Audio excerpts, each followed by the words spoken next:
Maserati go crazy.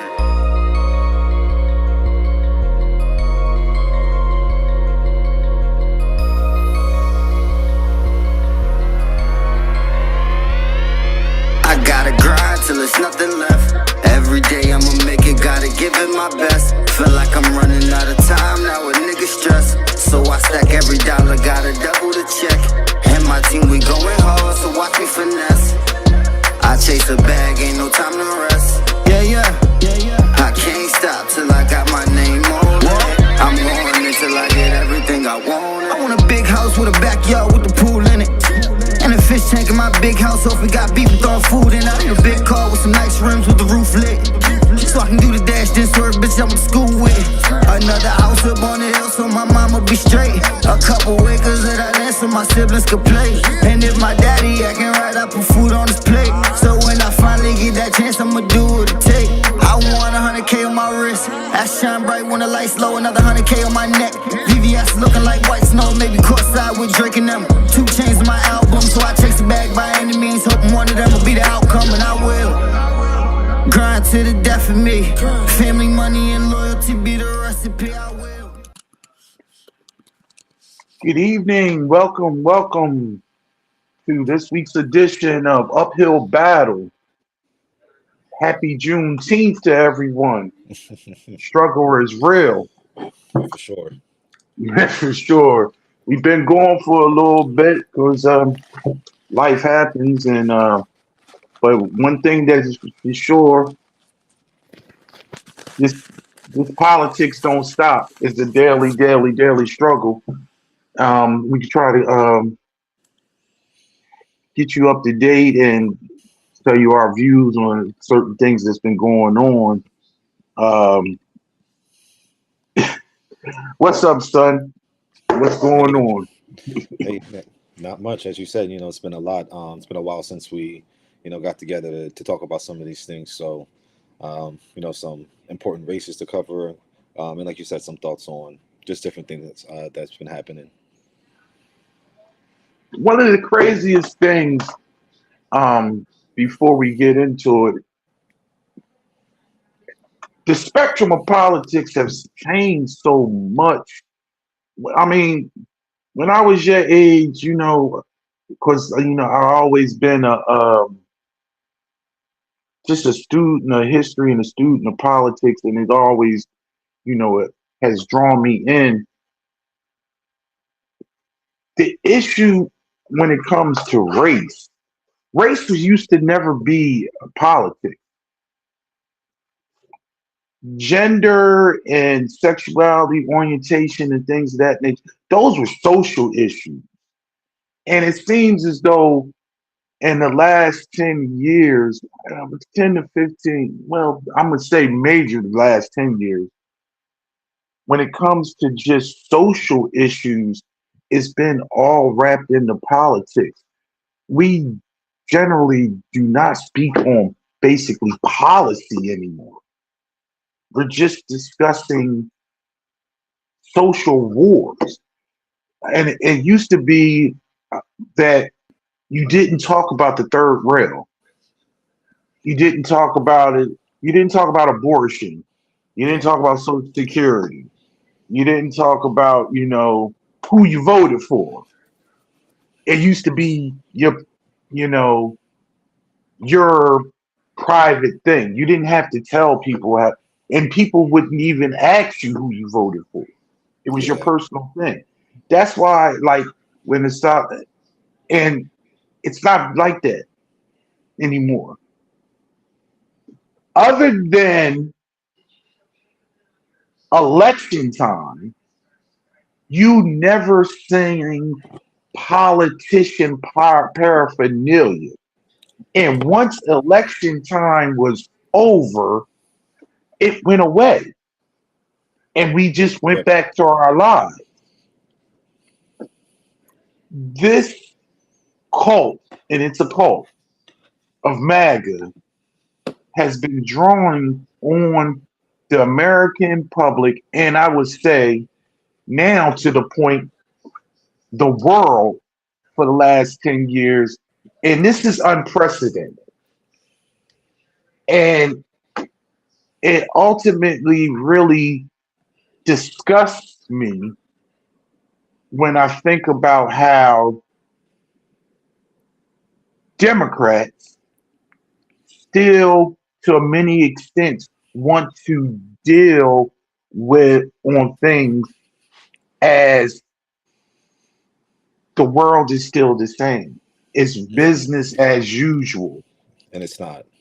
And you have been getting your ass handed to you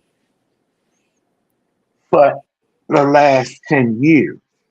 And it's really been a measure for the last 30 to 40 years of slowly losing ground because of school board election, of state legislature, of having the governorships and judges, Most importantly. big judges on the bench.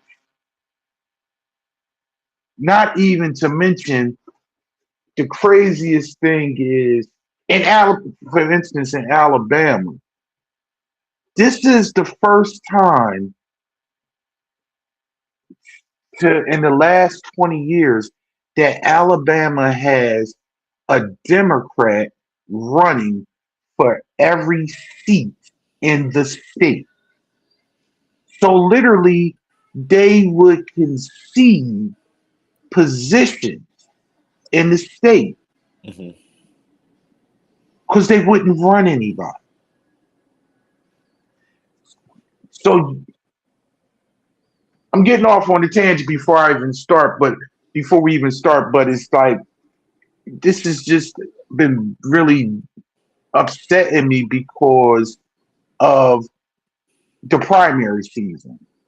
Yeah. And there are still attacks going on within the Democratic Party because they don't want these truly progressive candidates to win. And they, instead of being primary season, for people don't understand, and I'm gonna get with you in a second, son. Primary season is where as though you decide on according to your state and what who is going to run for the in the general in November. And a lot of times you have some infighting and sniping, and a lot of times the establishment Democratic Party and National Party, they have their person that they pick and they back. And if that person doesn't win, usually they would back off. And now whoever wins the primary, they're going to support and try to give them the backing and things like that. Unless you are quote unquote a progressive. And unless you are quote unquote a person that will not fall into corporate society, the moderatism is dead, and they want to keep it alive. They make people believe, think that they want safe space, that safe space with the Democratic Party that is moderate. They're corporatists. They just want to make sure the train was run on time. They're fine with corporate landlords and oligarchies, but they want civility. They don't want chaos.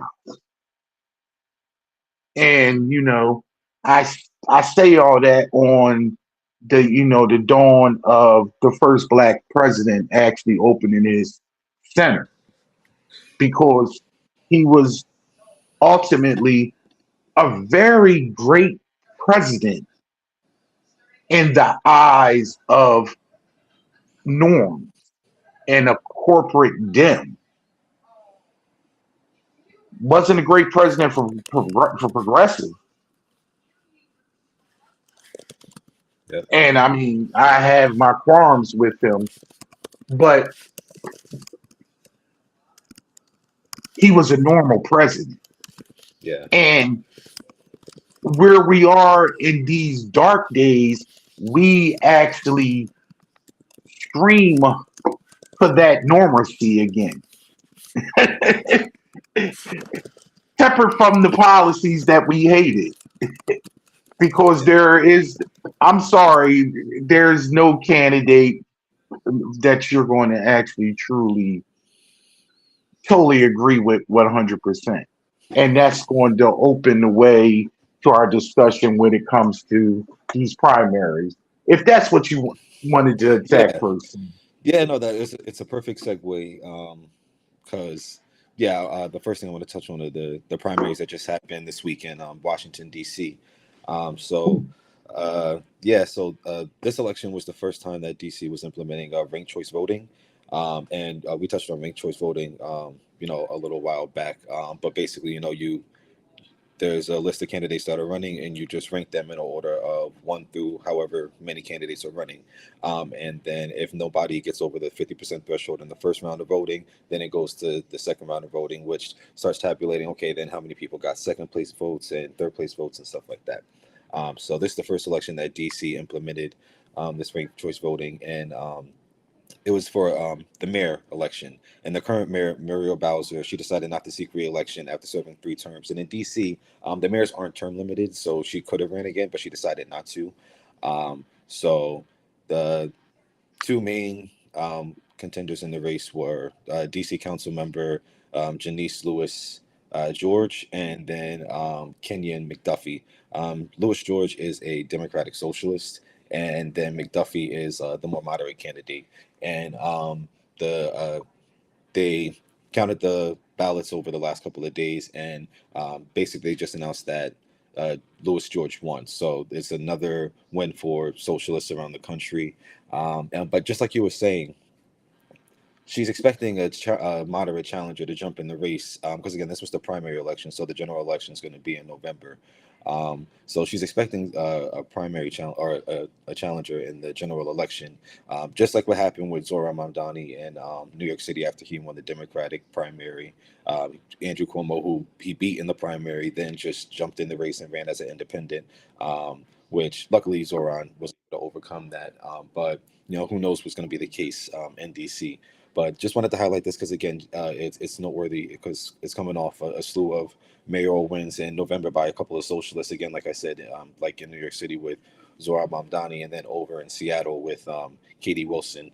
But this is interesting because if Louis George ends up winning the election and becoming the next mayor, Zohran and Katie Wilson, they can go to their Democratic governors, and try to get their funding for the priorities and stuff passed. It's going to be different in DC because she's going to have to go to Trump because the federal government basically has control over DC. Like they are their own government, but they get the funding from the federal government. They're within the federal government, and it's going to be interesting too because Zoran went to go meet with Trump, and Trump basically fell in love with him and basically offered funding for some of his housing priorities, but he was asked, I think it was even earlier today, he was asked by a couple of reporters of what he thought about the race, and he said that he's not going to do anything to get her priorities passed. He said that if she wins, that he's not going to like it, and he's going to take back DC, and the federal government's going to fully run it. So again, just wanted to highlight this because it's going to be interesting to see how it plays out. One, if she gets a challenger in the race, but also if she wins, and then how Trump's going to react to that. So I don't know if you want to touch on that before I went on. This is, I do want to touch on it, and I'm glad that you brought it up because I just did some research on this last couple of days. And for one, I was very happy that this person won. But I knew that it was going to be an issue for one, because again, she's a black woman and she is not moderate. And she is very principled and strong-willed in her conviction. Mm-hmm. And she like many people, well, and I'm one of them, believe that DC should be autonomous and they should run their own Hmm. city. What I want to correct you a little bit on what you said because this is not normal in the Yeah. sense that yes, Congress is supposed to be Congress, the body Yes. of Yes. Yeah. Congress, Yeah. the House of I said the federal. not Yeah. the Yeah. Yeah. president. No, Yeah. but Yeah. I know what you're saying. But Yeah. because literally Congress at this point, Mike Johnson, the pseudo speaker, who only has a majority by one vote, is basically bows down to anything that Trump wants. Mhm. So literally Trump is running DC. And because she is a democratic socialist, and I think we need to actually make sure we put in that democratic socialist. A lot of these terms that we use, people don't understand. And they think when they think about socialism, they think of communism, and there are two different things. A democratic socialist actually works in the confines of capitalism, but they believe that the government is there to work for the people. And they believe in government programs and safety nets and actually talk about redistribution of wealth. So, whereas though the floor is risen for the people, these things work in many countries. Hmm. They, this country pushes back on this, but one of the bright spots that I believe that's going to happen because of this Trump regime is it's going to be a spur of democratic socialism, Hmm. especially with your generation and a generation behind. Yeah. Um, so it's going to be interesting. And what I've read about her, and there's no pushback on her. She believes what she believes, and she is going to be ready for a fight. Hmm. And to be honest, if things progress the way that I hope and feel, the way the primaries and the way the winds are blowing, it's all about voting. And Hmm. if Democrats actually get back into power and overtake the House, then he will be neutered. So things that he will try to force on DC will Hmm. be irrelevant because Congress will take back the purse strings and think, and then she will be negotiating with some corporate Dems. But one of the things that I do know is Democrats, especially establishment Democrats, they will go the way the wind is blowing. Hmm. So if the wind is blowing towards progressive viewpoints, and they that way they'll be able to keep their cushy jobs, they will Yeah. flow that way. So this is what I always talk about. Whereas though I used to be a Democrat, and then I dropped that moniker, and I'm non-affiliated. But obviously, I will never vote for a Republican. Yeah. At, as the way that the Republican Party is based now. So you need to negotiate with these people and push them to issues that you want. You can't negotiate with them. No.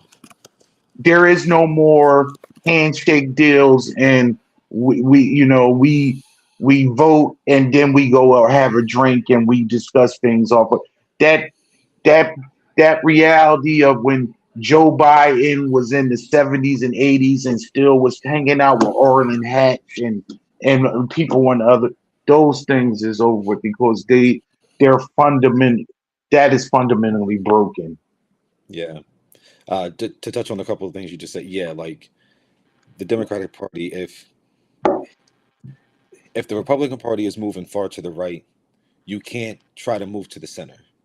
And that's what a lot of the moderates are thinking, like, oh no, this is what the base is telling us that we need to do. We need to move closer to this. That's not what they're saying. That's not what they're saying. What they're saying is that they're ready for bold change. So if the right is gonna move further to the right, the left has to move further to the left. It just has to happen, and that's what you're seeing with these wins by Democratic Socialists around the country. Even if it's only a small sample size, you also have, which I want to touch on in a couple of weeks, because next week in New York City it's the primary elections, and there's Democratic Socialists running in two different elections up here. So it's gonna be interesting to see that as well. But the Republican Party, they're always trying to exclude others. Whether it's based on religion, whether it's based on race and black people, whether it's on the trans issue. The worst that the Democratic Party has done, and it's not even the entire Democratic Party, but it's a portion of them, is that they call out billionaires and say that they shouldn't exist. That's it. No one should be offended by that other than billionaires. But the Republican Party is constantly large groups of people, entire religions, entire nationalities, entire races of people. It's ridiculous. So the moderates, like you said, they catch wind of what's going on in the country, so they'll start to move, hopefully, further to the left. But they're going to be drugged there, like kicking and screaming, if they do even get there, which is really unfortunate because, again, the base is telling you what they want. They are. You got to look at these elections. New York City is a large city. DC is majority black and a majority Democratic. Same thing with Philadelphia, majority Democratic. So this is the Democratic Party. And I touch on Philadelphia because Chris Rabb, the other socialist who just won the election, so he's going to be joining Congress as well. It's very, very, very important that the party, again, catches up with the times and, again, moves to the left. Yeah, absolutely. And I think it was a poll. Actually, I was looking through some things yesterday, and it was a poll. This is how confused. This is how confused the electorate is, and they did a poll, and 40% of Democrats polled said that the party should move to the center. Only 37% of the polls said the party should be moved more to a democratic socialist.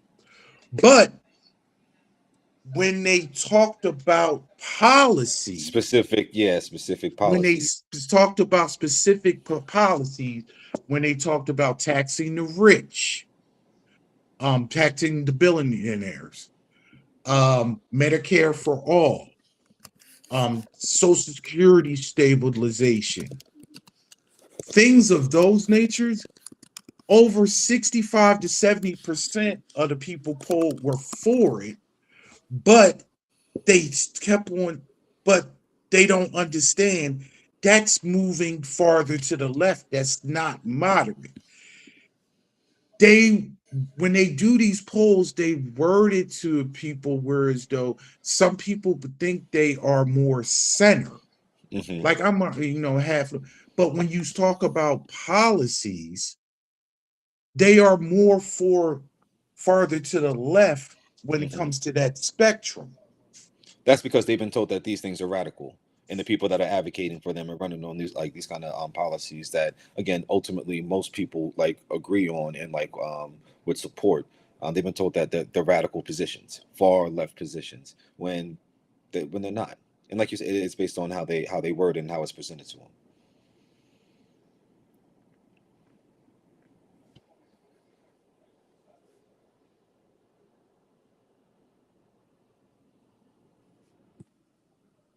I can't hear you.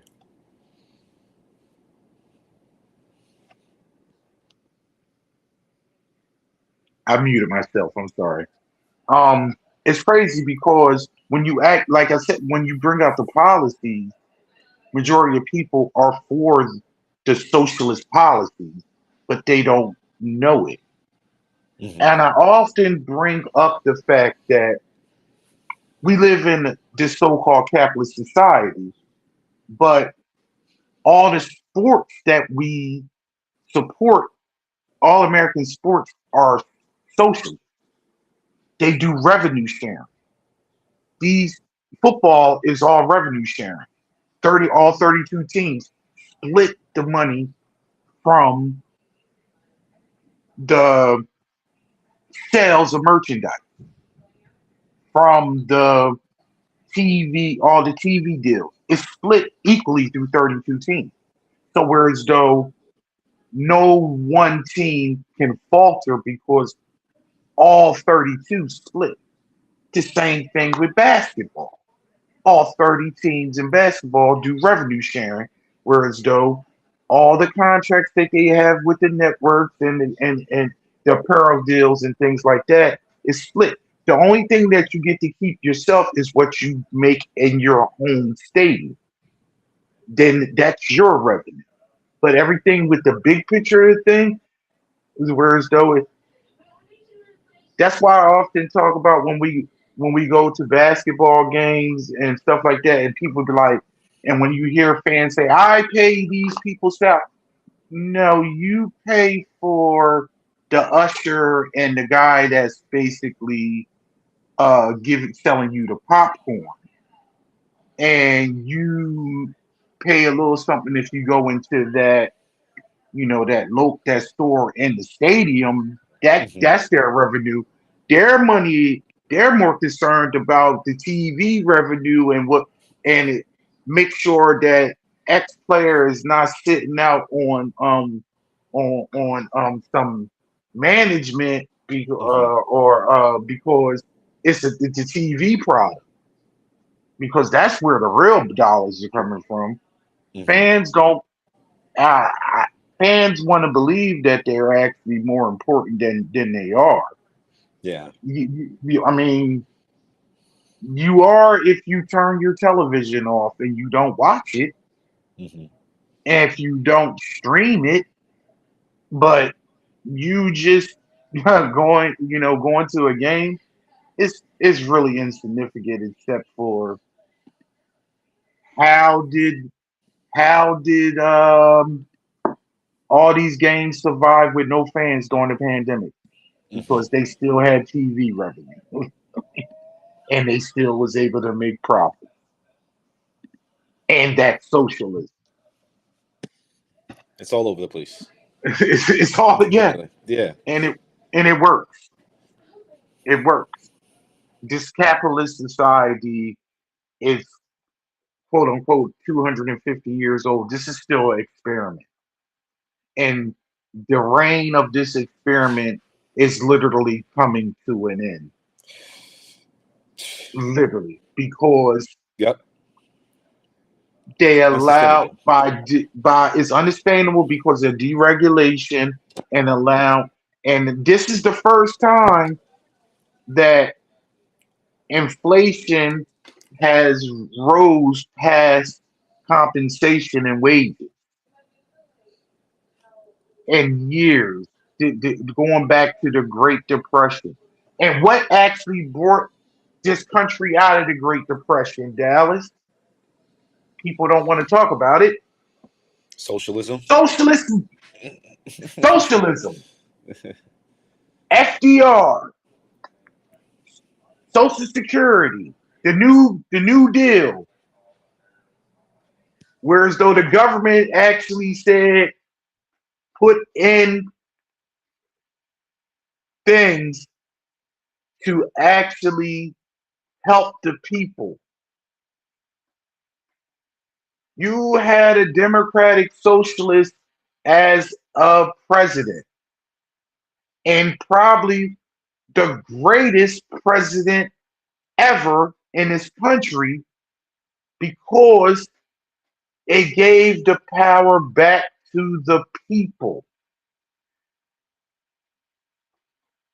Social safety net, Social Security, the welfare system to help people along wasn't us.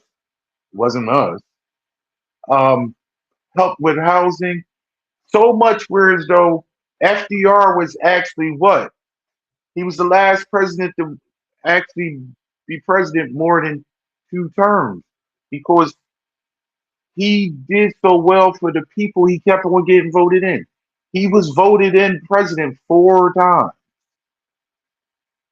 because of his socialism. He only served 12 and a half years because he died, and then Truman actually finished his last term. And then right after he died, they actually put in the 22nd Amendment. So whereas though presidents could only be president for 2 terms or 10 years total. So if you take over in the middle of a term and then you can run for 2 terms on your own. But that this was all based on socialism. And what the craziest thing about people, if you give them social programs, even if they fight it at the beginning, once they have it, they don't want to give it up. Yeah, it's hard. That was the issue with the ACA. And with all the shortfalls and the problems that they had with the ACA, with the tax credits and health insurance, people needed it and used it and didn't want to give it up. Yeah. And for the last 10 years, the person who's been in and out of office and has been saying, I'm working on it. I have a concept of a program. They haven't replaced it with anything. And they've had years to do it. But the people on that side constantly say people don't want to give up their private insurance. Shit, if I don't,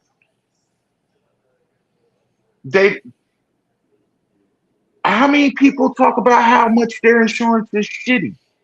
Yeah. How much do they talk about how their insurance company said they're not going to pay for this? Before the ACA, how many insurance companies were saying they wasn't covering you for previous conditions? Mm-hmm.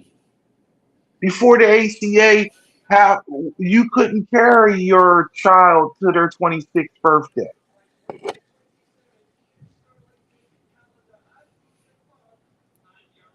People say they don't want a public option. No, those are politicians saying that. And let me say this, those politicians have what? Free health care. Yep. You can't talk to me about you got it. Nobody wants to give up their private insurance when you can get bankrupt from just one minor major. Mm-hmm. I saw a video of a guy talk about he was charged $1,300 for 5 stitches. $1,300 for 5 stitches, and he had a health insurance because this is the only country in the world that is this size that actually has a for-profit healthcare system. Mm-hmm. Due to When we left before our last show before we did this one, Mexico has passed universal health care. Hmm. So we're in North America. The country above us, Canada, and the country below us, Mexico, both have universal health care. We have, and I say we, which I don't usually say when I talk about this shithole of a country. The United States has 300 million people. Canada has 30 million. And I believe Mexico has around the same amount, 30, 40 million. Sounds about right. We this country generates more money, but both of these have health care for their people Hmm.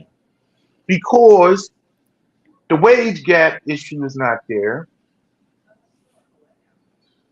The top earners get richer, especially after this big, beautiful bill. And not even to mention, and I know I'm going off on a whole bunch of other stuff. Many aspects of that bill that was passed does not take effect till one doesn't take effect till after the midterms, so it Hmm. takes effect in 27, and another portion of it takes effect after 28, after the current administration will be out of office. So it'll be somebody else's problem. And at the same time, those quote unquote no tax on tips and no tax on overtime, which you only get a certain Up to deduction, what amount? will Yeah. go away when in 2028 they will go away. They will expire. Although these tax cuts that were in this last bill are what permanent, Of course. unless you do what Congress has a 2/3 majority on each one to actually change the law. These are the hidden things that you don't know and you don't see. Hmm. And it will actually get hit with down the line when the orange buffoon turd will be 6 feet in the ground and you'll still be paying We'll for it. see. Yeah. Oh, I'm just talking about in general. Perpetuity, we all have an end, but the For way sure. these Yeah. these taxes are there forever. We're still dealing with the repercussions of Ronald Reagan from Hmm. 40 years ago. And his dementia at Alzheimer's ass was out to lunch in 85, 86, Hmm. 40 years ago. But let's move on. What Yeah. you got something else with another primary or Yeah. So I had two more, but the one I want to talk about next because it kind of like flows into part of the conversation is the main primary. So and that was I believe it was last love it. week. Yeah, so Yeah. Senator Susan Collins, she's officially going to be facing off against the progressive combat veteran and oyster farmer Grant Plattner, and he defeated the sitting governor of the state, Janet Mills, in the Democratic primary. He won like over 72% of the vote. Mills, as I mentioned again, like in the previous show, she had dropped out about a month before the primary, and Mills was like she was Chuck Schumer's pick for that Senate seat, and Mills is like she's an older white lady. She's in her, I believe, later 60s or She's early 70s. mm, mm, Or is she mm, older mm, than mm. that? No, she in the 80s. She is 80 years No, old. yeah, yeah. So again, old, and that And was I'm her. not That was saying black don't crack, but she ain't black and she yeah. is cracked. That yeah. So that just goes to show you where the Democratic Party leadership was with that kind of pick because she moderate Democrat really wasn't running on anything, and that's who they wanted to run against Susan Collins. So clearly they were basically throwing in the towel against Susan Collins, even though she was the sitting governor of the state. So obviously she had name recognition, but still not enough to beat Susan Collins in a general election. So again, she ended up dropping out, so it cleared the way for Graham Plattner to win the Democratic primary. And just in the lead up to that election, so many different hit pieces that came out against Graham Plattner. So basically, one of them was like his former chief of staff had revealed that his wife came to the campaign sometime late last year and disclosed that Plattner had been like sexting with a few different women. And Plattner, he like admitted to it. He said like he's not perfect. He's like continuously working to become like a better person, all that kind of stuff. A lot of the Democratic primary, like the Democrats, the moderates, the more establishment wing of the party, they came out and basically like continuously questioned Plattner. Didn't really necessarily want to put their support behind him as the Democratic nominee and be like the standard bearer for the party in the state. And they basically said like they're not going to back him, and they would much rather focus their energies on races in other states where they think it will be more competitive. But this is going to be a competitive seat. It is a competitive seat. You're simply not supporting him, not because of the things that have came out, but more so because of his platform. He's running on universal health care. He's running on taxing the billionaires, strengthening labor unions, establishing like an economic bill of rights. And the moderate and the more corporate wing of the Democratic Party, they were already against him for those reasons. That's why they were backing Janet Mills. So go ahead. You The want to say something? main Yeah. What's the main thing that he's against, though? You tell Yeah. me what he's for. What is he against? He's against Israel. Yeah, and He is anti-Israel. He is anti-taking money from corporate PAC. He is a working man that is pro-union and pro-work. But the biggest thing is he is anti-Israel. Susan Collins, who is a quote-unquote moderate Republican, that term is insufficient now because it's full of shit. She's moderate when it's not important. She's a clutch pearl. She's like, oh, she voted for Brett Kavanaugh. She was the deciding vote for Brett Kavanaugh to be on the Supreme Court. Let her lie in that. She has voted on with Donald Trump 95% of the time, including being the deciding vote for Brett Kavanaugh. That's not moderate. She is moderate in the old sense, but she votes with Trump. She is, I'm going to say it, a liar. 30 years ago, when she first went into this, she said, I will only run for 2 terms. She was a broke bitch when she came to Senate. Now she is rich. They want to do this purity test on Grant Plattner. Let me explain something to you, and I'm sorry to disrail the jump because I wanted to talk about this now, and we're going to get back if you see it. This is the issue that I have with Democrats. You are holier than thou and holier than thou when it comes to purity politics. No one talks about the fact that Susan Collins, we want to talk about Grant Plattner sexting and talking to all these different women, old things, and he done cheated on his wife. I don't give a damn. And people may sit there like, how you going to? I don't care. That's between him and his wife. Let's talk about policies, please. Because guess what? Nobody's perfect. If you're perfect and you've been perfect in your relationship and you haven't strayed or you haven't done anything, good on you. But guess what? If you have, that has nothing to do with your job if you do your job good. And I cannot put up a mirror of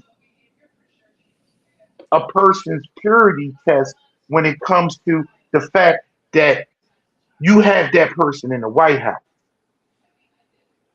So I definitely don't want Republicans was try to say this, that, and other, but you got that guy in the White House. 3 baby mamas, cheated on all 3 of his wives, got one wife buried on his golf course for tax reasons, them paid off hookers. I'm sorry. What is your policy, sir? What are your policies? Are you for policies that's good for the people? And we can't jump in because, first of all, he's not a national candidate. It's not like he's going to be president and running off. That's the people of Maine to decide. Period. But what people actually also don't bring up is the fact that Susan Collins' present husband, she was the side piece. I didn't know that. See, you need do you dig it, baby? I'm all up in these white people shit. She was the side piece. Her present husband, her former wife, was dying of cancer when he was dealing with Susan Collins, and left his dying wife of cancer to be with her. It was 30-something years ago, but because she's old now, but I mean, it is what it is. So if we want to bring up Plattner stuff, yeah, my man, my girl, you was a homewrecker. But the Christians don't want to talk about that? Of course not. That's not a moral dilemma? They shun and close their eyes about the 3 wives and the 5 kids by 3 different women, and he don't even claim Tiffany's ass. You know what I mean? See what I'm saying? So what we talking about? This man is talking about, they don't understand at this point it's a change element. People don't want the same thing. It's just like you talked about, for whatever reason, Trump was the change candidate.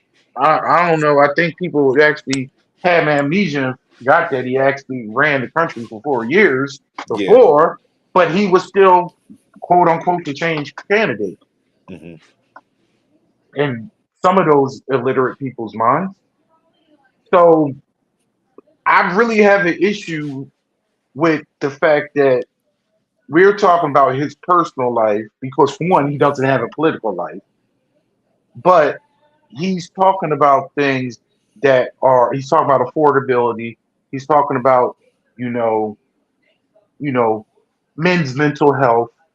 He's talking about healthcare for all, and talking about raising the minimum wage and things like that. Talk about things about the everyday people, and it resonates with people. And I believe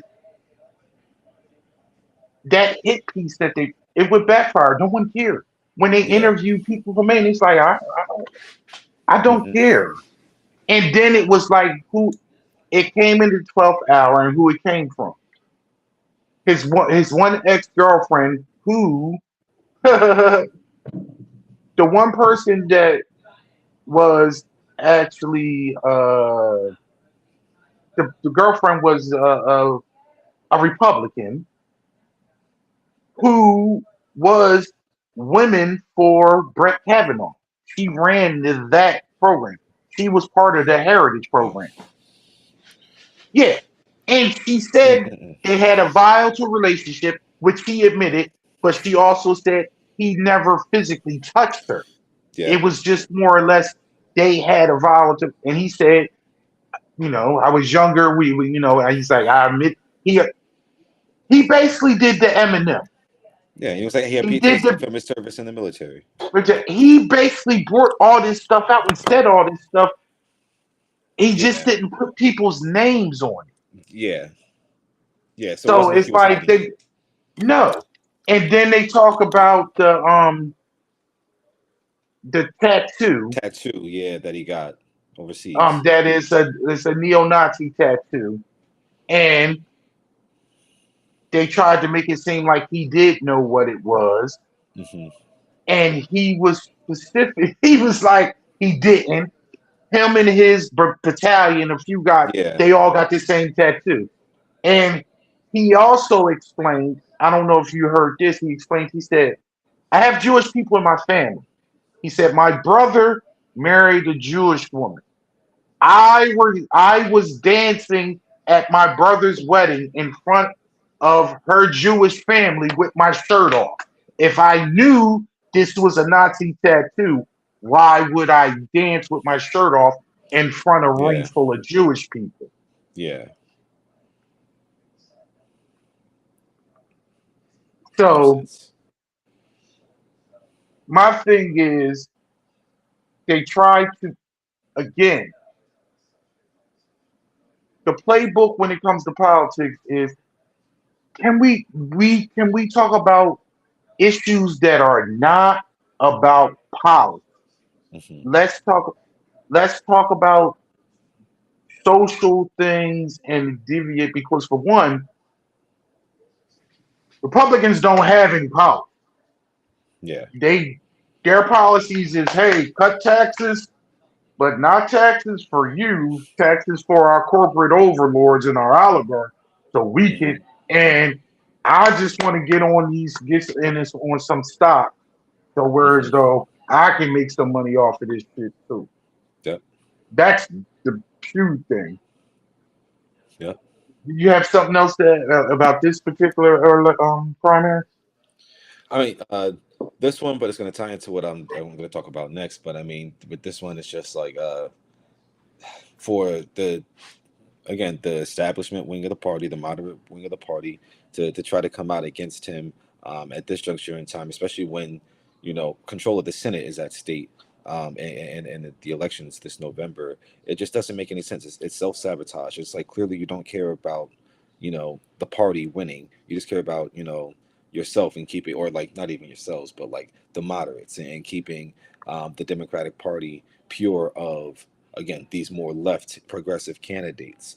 And again, that's just coming from the Democratic Party's corporate overlords and the oligarchs who, again, they're paying money to both parties, really. But um, the Republicans are just a little more evil. The Democrats, they put a nice bow on things. They think things seem all nice and rosy and stuff. They run candidates like Kamala Harris who run on joy and happy and stuff like that, even though they're still sending money to Israel and supplying bombs for Israel. Um, so it's it's ridiculous. But Let me ask you this let me ask go you ahead. this though, Yeah. because you bring up an interesting point, and this is being replayed a lot about Kamala Harris is right. Everything she said is Yeah. what's happening. Let Hmm. me ask you this, and I'm going to say this straight up. I voted for Kamala Harris, Yeah. As did and I. I hold my nose and this, that, and other? I didn't hold my nose. I didn't. Was she a perfect candidate? No. No. But as a black person in America, like many black people in America when it comes to voting, I vote for the candidate I believe that's going to do less harm to me and to my life and to people like me that are in the same situation. Honestly, for you, what do you think the Kamala Harris presidency would look like right now? What would be different than the situation that we in now? Good, bad, or indifferent? We've never discussed this. This is Hmm. going. This is right here, right now. I've never asked you this in our private conversations or like this, just to let the people know. Gotcha. So on a few things. So clearly all the international relation debacles that have been going on and foreign ties and like so between the invasion of Venezuela, all the threats to like Cuba, obviously this this war in Iran, none of that would have happened. Would she have continued to supply Israel and their assault and annexation and genocide in Gaza? Um, uh, I don't know. I only say I don't know because, again, quietly there were reports that she was against some of Joe Biden's policies and kind of positions, and kind of wanted to move away from being too cozy with Israel. But at the same time, she refused to have any Palestinian speakers at the Democratic National Convention. They refused to really acknowledge them at all, that presence or that wing of the party. So on that on that front, in terms of Israel, I'm unsure of how different she would have been than Joe Biden, but completely, I'm sure she would have been different than Donald Trump is. Donald Trump got roped into this war because he was the first president that was dumb enough to actually believe what Netanyahu was trying to sell him about Iran, and so yeah, he bit the bullet on that one. And maybe in the next time we get together, we can talk about the deal that he just signed. But basically, he Yeah. admitting that he lost, and that they're losing in this war. There was no ground invasion, and yet we are conceding to most of their demands.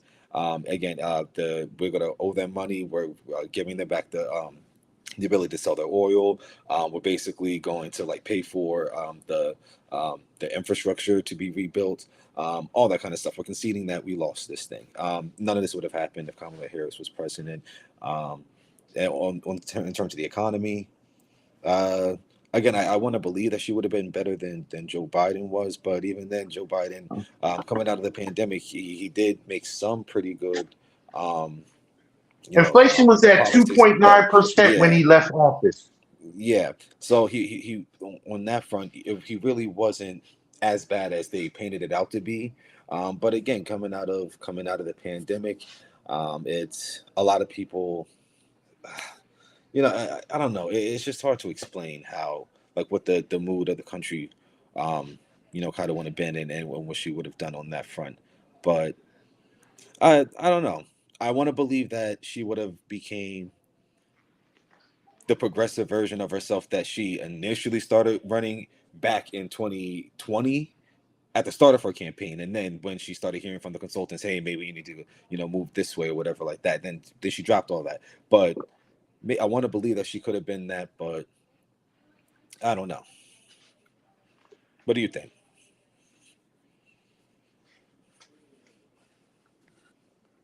I could negotiate with her. That's what I believe. If if I believe she, and I'm saying this because I'm believing that she's going to run in 28. Oh, for sure she is. And for a person who only ran for president for 3 months to get 70 something million votes, that says something. Now, part of it had to be a vote against Donald Trump. But what I'm saying is, I believe with the wins of Zoran Mandani and Katie Wilson in Seattle, and then the bubbling of the party. This is what people need to understand about politics, especially with Democratic politics. It starts at the ground. It starts at the grassroots. And if the grassroots starts to bubble up, case in point, case in point, the LGBT community pushing for same-sex marriage, lightning speed, because their coalition was so strong and they pushed. And then what had happened was they made Republicans say, you know what? I got a gay daughter. I got a gay niece. Yeah, we've been hiding this fact, but now we need to Now they coming out the closet and saying, "Yo, I want some boom, boom, boom." I think she would have gone the way of the wind. The wind.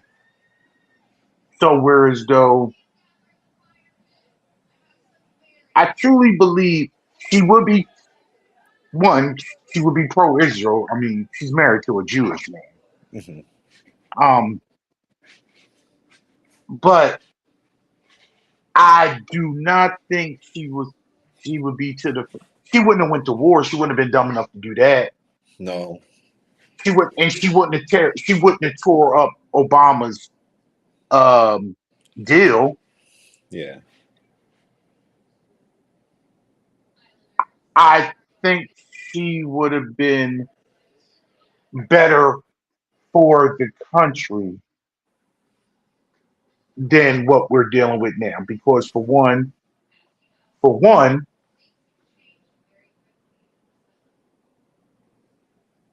her administration wouldn't push this birthright citizenship. Hmm. Her administration wouldn't back the Voters' Rights Act situation. Her administration would not be putting ICE on the streets like this. Would we have problems? Of course, you're always going to have problems. Hmm. But life wouldn't be in shambles. Hmm. We wouldn't be thinking we living in an authoritarian land. Will white folks be pissed because there's a black Asian woman in the White House? Yeah, but guess what? So what? They had problems with Obama for 8 years too. Hmm. I expect right the core people of MAGA or whatever, right, this, that, and other. Fine, whatever. That's always going to be there. Who cares? I mean, I don't expect any. But the fact is, all you could do was pick on the woman's laugh. Hmm. When this motherfucker don't crack a goddamn smile, nothing makes them Hmm. happy. Yeah. They said she was too happy. When is that a thing? Because guess what? I want to explain something to you people. And many of the people are, black people got joy. No matter. There it is. Black people all, just have joy, and you find joy in whatever. Because guess what? We got to make our own joy. Hmm. And then this whole disaster, the Rasper thing. She not really black. You know, those things that they put out. She not really black. Her mother's Indian. Okay, she brown. Her father's Jamaican, and that's black. Is that African American? Ignorant ass Negroes? No, but she's No. still black. Black. She went to Howard. She's a fucking AKA. So, and she was born and raised in America because and she looked like the way she is. I'm pretty sure she always just believed she was some little black girl. Hmm. Before, don't think when she was 6 years old, she said, you know what, I'm going to run for president. So I'm going to need to just live my life to make it seem like I'm a black African, a black American, which she is a black American. She's just not a descendant of slavery that we know of, but possibly she actually is, or whoever. But that's a whole nother FBA shit. Foundational Black America. We need to do a show about the diaspora wars with the financial foundational Black Americans. Sure. You know, and if you're not a descendant of slavery, you're really not a, you really not black shit. Trust me. They don't ask you. They don't ask you your country or origin when they beating on you and segregate, being prejudiced against you. You Yeah. just low black. Shame. And you up in New York, hmm shit. Daggone Dominican, Poppy no black. Yeah, it's a big thing. Yeah. NYPD don't think it's a difference. That's why Fat Joe be running around People don't saying know. nigga. That- Because when they growing up, the Puerto Ricans, Dominicans, y'all all you just Yeah. all the same. Yeah, they don't discriminate. It's Try that Poppy no black if you want. Cops think you black. yeah. What color is your skin? Yeah. What's next, but All right, then just to wrap up, kind of like primaries and elections. This is from about almost about a month ago now. To revisit the Texas runoffs that were going on. This one was only just on the Republican side for the Senate race because James Talarico, the Democratic, he won the Democratic primary. He defeated Jasmine Crockett a couple weeks before the runoff election. But in the runoff election, again, as I had mentioned in the previous episode, Trump had jumped in against Ken Paxton. Ken Paxton was the former Attorney General of the state of Texas. No, he's still the president. Oh, I'm He's sorry. still I'm the sorry. president. I'm sorry. I'm sorry. Yeah, he's Okay, still, okay, okay, yeah, I'm sorry. he's still, I'm sorry. I he forgot. still is. Still the president. He still is that piece of shit. The Attorney General of the state of Texas, and he was going up against the current sitting Senator John Cornyn, and so they were in a really deep Senate battle. And Paxton, he was just riddled with scandals. I'll get into some of it in a minute, but Trump basically came in and endorsed him, and that was enough to push Paxton over the top. So Paxton won the election, but it's the kind of the perfect candidate. Landslide. Yeah, It was a land. for John Kennedy, an incumbent, it wasn't close at all, and this is kind of the exact opponent that James Talarico and the Democratic Party could have asked for because he was riddled with scandals and a lot of baggage. So just a couple things like he's corrupt and he got impeached, and maybe him getting impeached is why Trump likes him so much. But so he was impeached by the Republican-led Texas House in 2023. Again, Republican-led, but obviously it's Texas. And it wasn't even close. It was like 121 to 20 something. So they overwhelmingly voted to kick him out. And he was basically impeached on like 20 articles of bribery, abuse of public trust, obstruction of justice.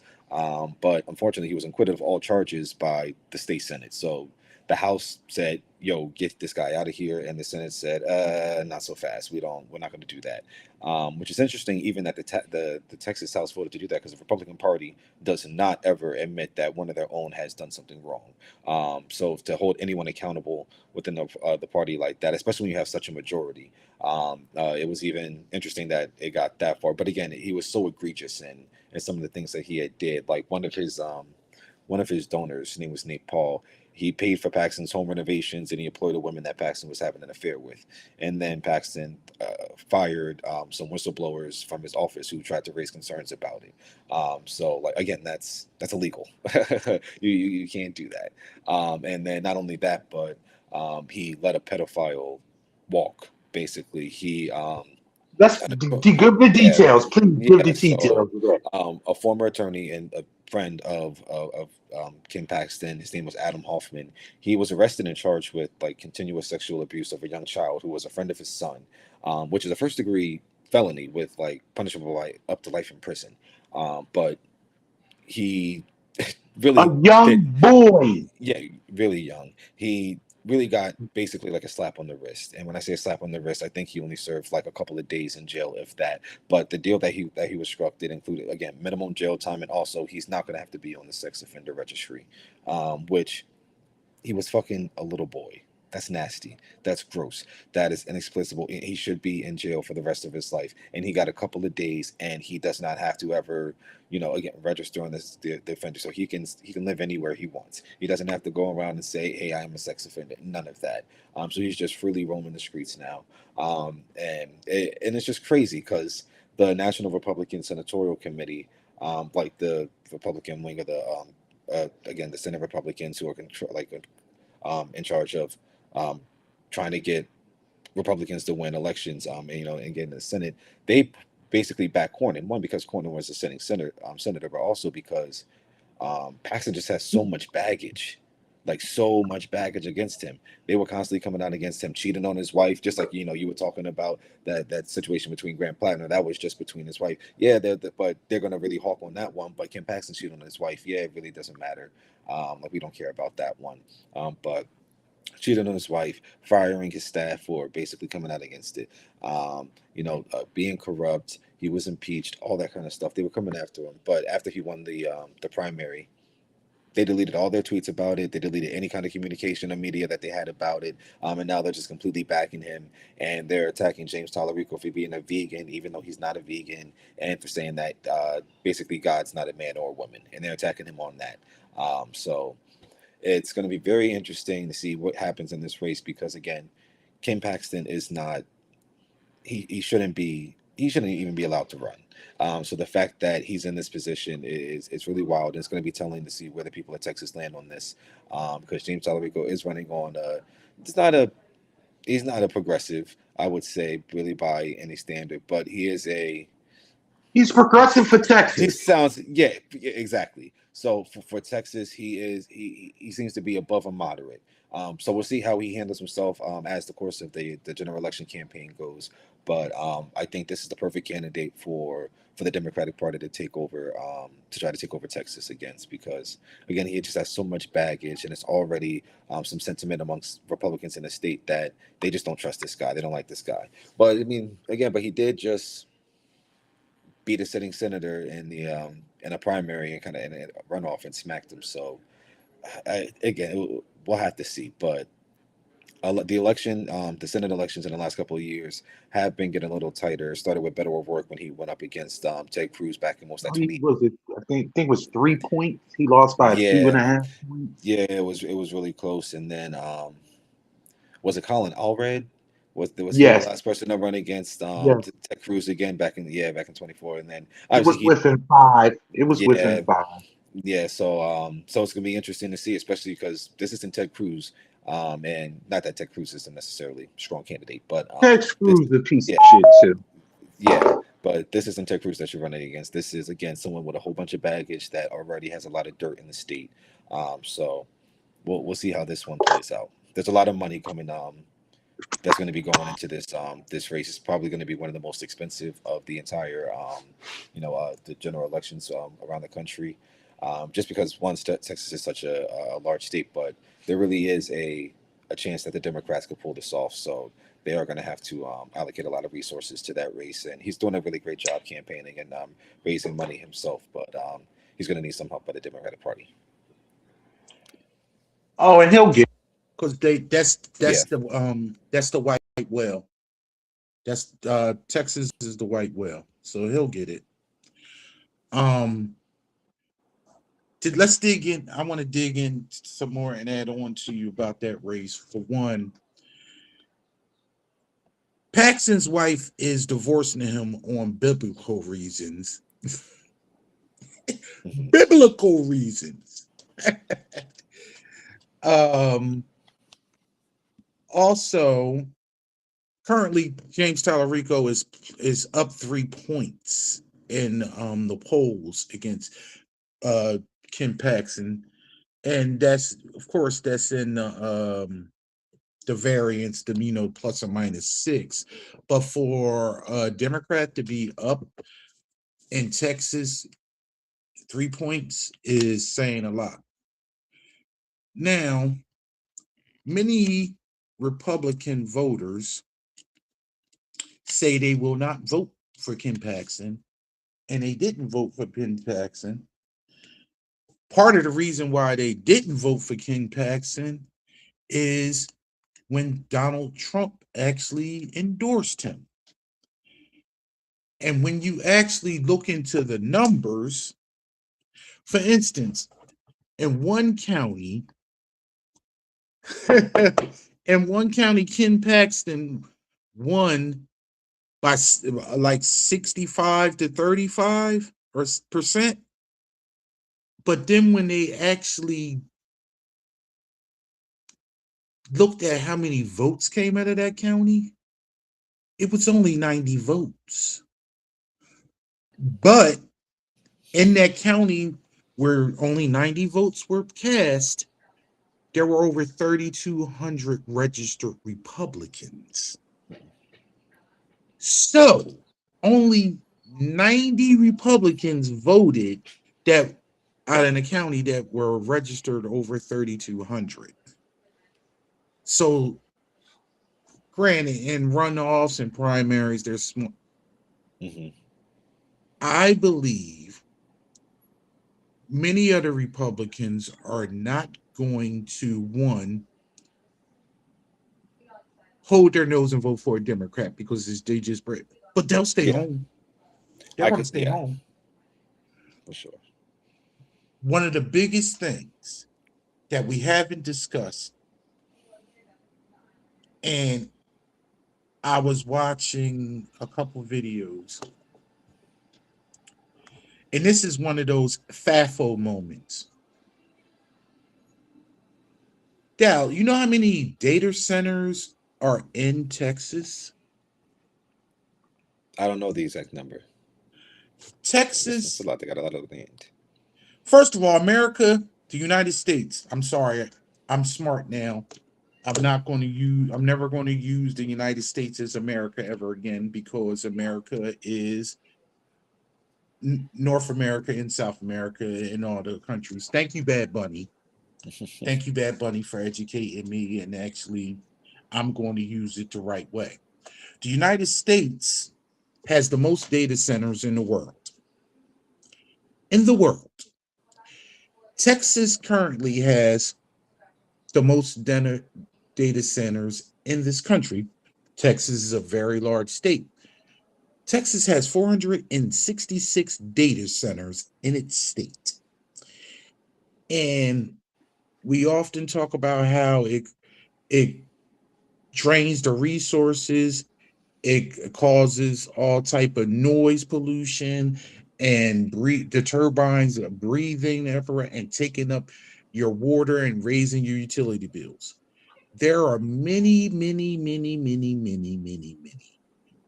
everyday Texans that are going to vote for Democrats solely because they don't want the data centers in their backyard, or they already have them in their backyard and they want them to go away without any shenanigans. Also, the biggest demographic that's growing in America, and is also a very large demographic in Texas, is those brown folks. Those Latin. They do not fuck with Trump anymore. They do not fuck with the Republican Party anymore. Those brown people that are going to be able to make it to the polls and cast a ballot are not voting for them. I'm telling you right now, I'm going to make a prediction June 18th, right today, the day before Juneteenth, where it all started in Galveston, Texas in 1865. Tallarico's going to win by at least 7 points. Between the Democrats voting for him, the brown folks voting for him, Republicans staying home, and then the Republicans with the data center situation. He's going to win by 7 points. Easily. Well, not easily. It's going to be at least 7 points. No one's going to say that. Not even to I would like to see mention it. the money. This is going to roll down ballot to other states because the Republican National Committee is going to have to put so much money Into into this. Texas, which is a safe seat usually, and they don't have to spend all their so much resources there. Yeah. So they're not going to spend resources in Maine. Yep. They're not going to be spending those resources in North Carolina. They damn sure ain't going to be sending money out to Alaska.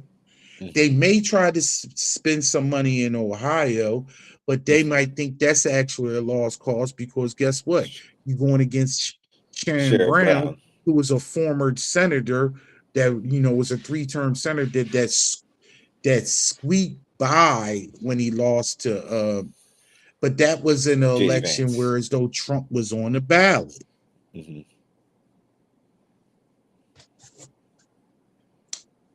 That's a done. I believe that's and you have a very not just an imperfect candidate, a hated candidate that the people in the state hate. Yeah.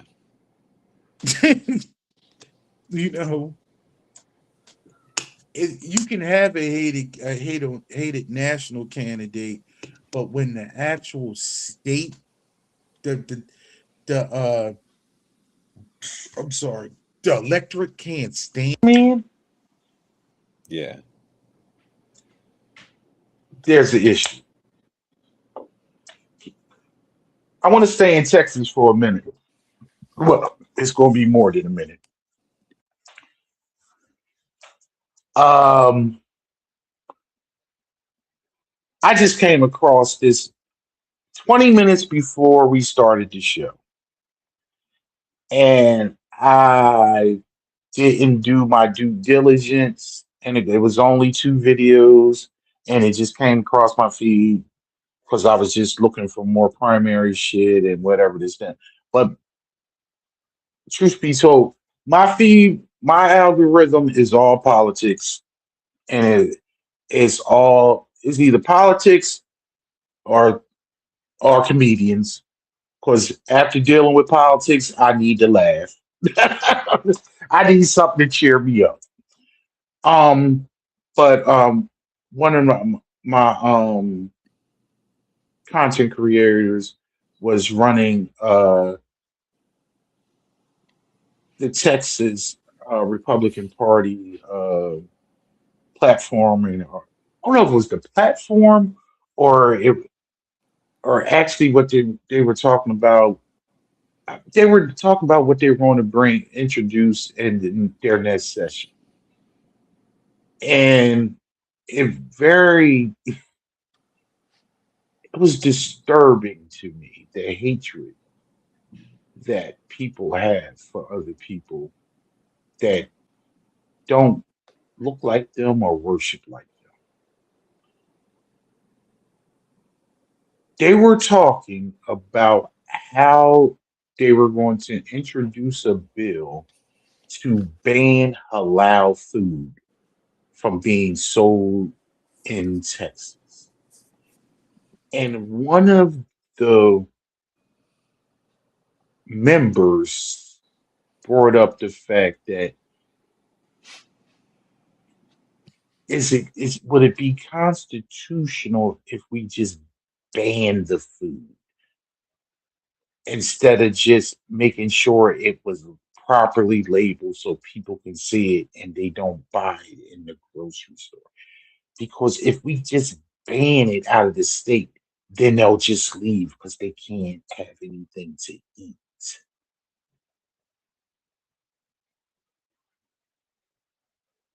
And then one of the members stated that, well, my public school doesn't provide Lent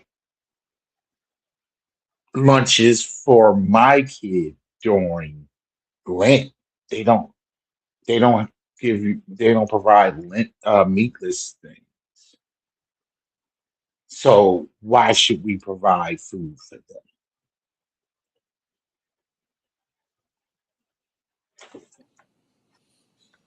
if we don't have halal food. Then this bitch, and I'm going to say it, your brother can't stand that I use the term bitch all the time. But you know what? I'm from a different generation when I don't, and like Cat Williams said, if I don't know the person's name, I'm just going to say bitch because she did this bitch stuff. She basically said, all I know is they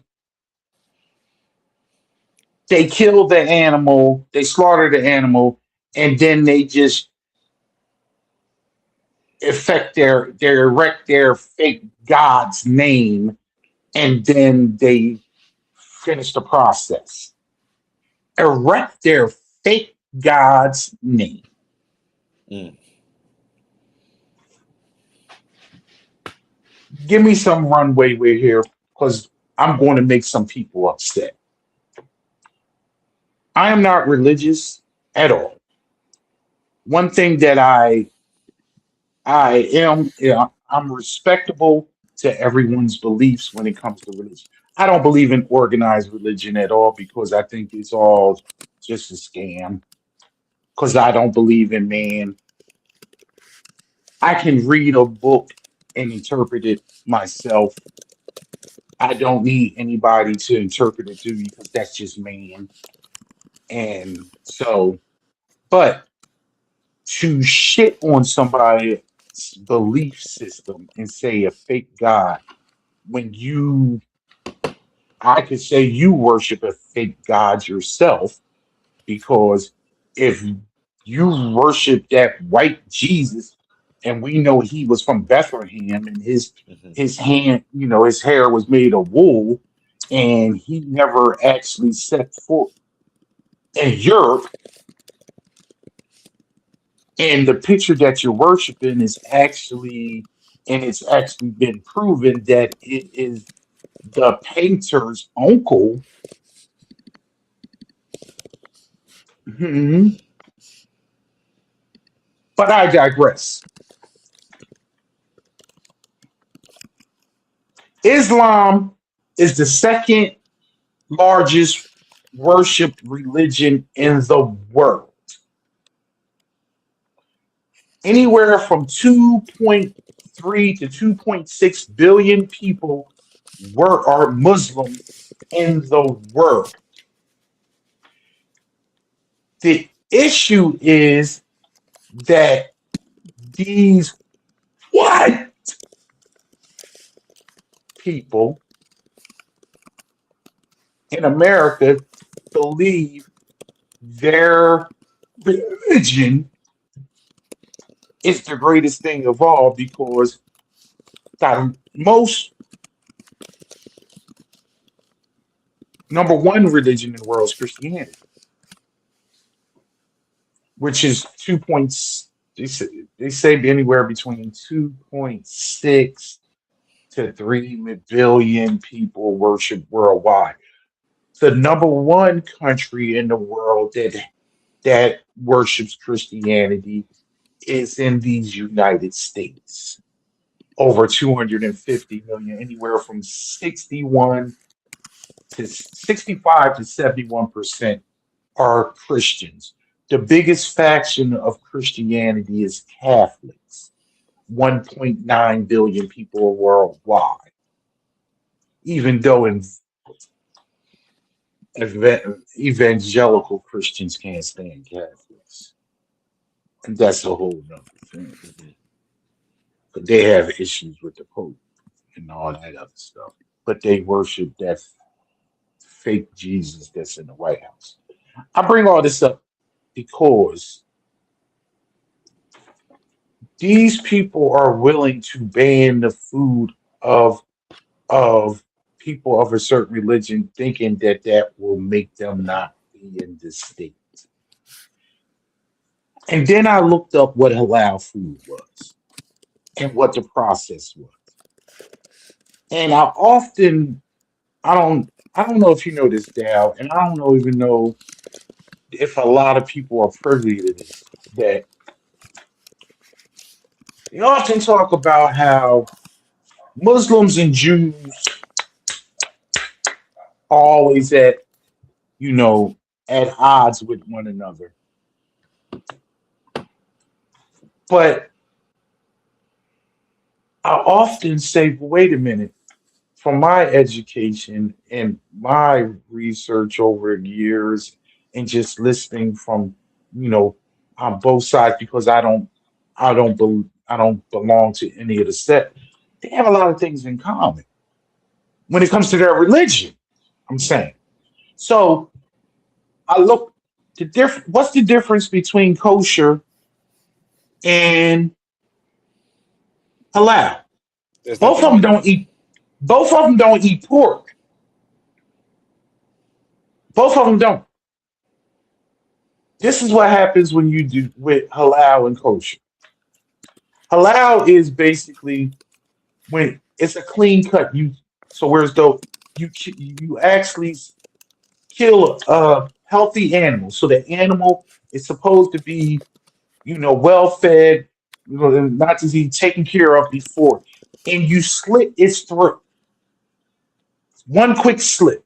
When the person the butcher just slits their throat, they they they say they praise Allah, Hmm. and then they drain the blood. They because the blood drainage is supposed to make it more cleaner and pure, and people often say it's a clean meat. In Hebrew and kosher, you take this well fed, well taken care of animal, and you slit the throat, and you drain the blood, and you say a Hebrew hymn, saying religiously. The only difference is when it comes with kosher that you you separate meat and dairy. They can't coexist to a point where as though Hebrews they don't even use the same dishes and they wash them different. Meat and dairy doesn't they don't process them in the same facility and things of that nature. So also separate from the process, I know this. Half my family is Christian, the other half is Muslim. But every time when it comes to time to eat, and you know this from your grandparents, they pray over the food before you eat. But there's an issue praying over the food when you slaughter it. This is just the hypocrisy that I'm talking about where these people use different things to define, you know, fake God. She used the term fake God when it no matter what, in every religion is based on what you believe, and somebody else that may be another sect from that actually believes in another religion can tell you that your God is fake. Hmm. An atheist that say all this shit y'all thinking about is fake. Y'all need to actually worry about and do right in this time, right here, right now, because you do nothing but fucking worm food when you going. That's what an atheist would say.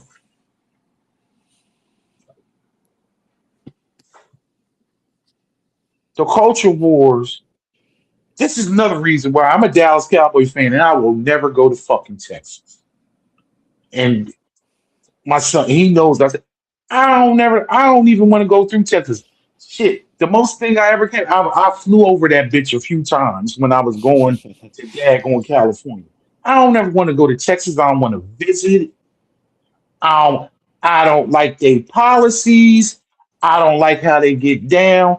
And most of the time, the majority of that state is a third world fucking country when that state produces as much fucking money as fucking Dubai. But they don't, they're horrible in education, they're horrible with their people, and they're horrible when it comes to actually social services. They have their own little third world country electricity grid because just like everything else that's run by Republicans, they drain the resources and the top little 5-10% make all the money and the rest of the people get shit. They have a GDP as large as Dubai, and their people don't have services. But we don't have any state income tax. If you had some state income tax, maybe somebody actually be able to goddamn have a goddamn education. Mhm.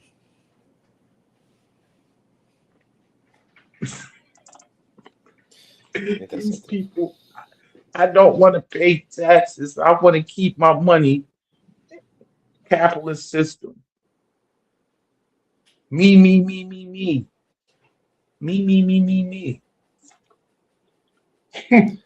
Unfortunately, that's all they know. So that's what the system does. I'm sorry, but that's what that really, and I'm gonna tell you this much. I love halal food.